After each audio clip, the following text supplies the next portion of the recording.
நண்பர்களே, இங்கே பாருங்களேன், இந்த மூக்கு சளி பழம் இது பழுத்துச்சின்னு வச்சுக்க, அவ்வளோ சூப்பராக இருக்கும். பழுக்கிற சீசனில் தான் இருக்குது. இந்த வரு பழுத்துரும்னு நினைக்கிறேன். பாரு, அநேகமாக அடிக்கிற வெயிலில் கன்ஃபார்மாக பழுத்துரும். என்ன இங்கே பாருங்க, அப்படியே பழுத்து சாப்பிட்டா சூப்பராக இருக்கும்.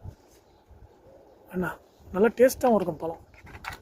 ஓகேங்களா, டேஸ்ட்டாகவும் இருக்கும் பழம். இது ஃபுல்லாக அந்த செடி ஃபுல்லாக நல்லா காய்ச்சிருக்கு இந்த வருஷம். இப்போ இது பழுக்கிற மாதிரி இருக்குன்னு நினைக்கிறேன். இந்த பழம் பழுக்கிற மாதிரி இருக்குது.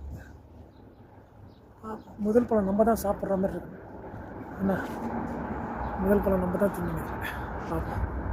சாப்பிட்ற வேண்டியதான்.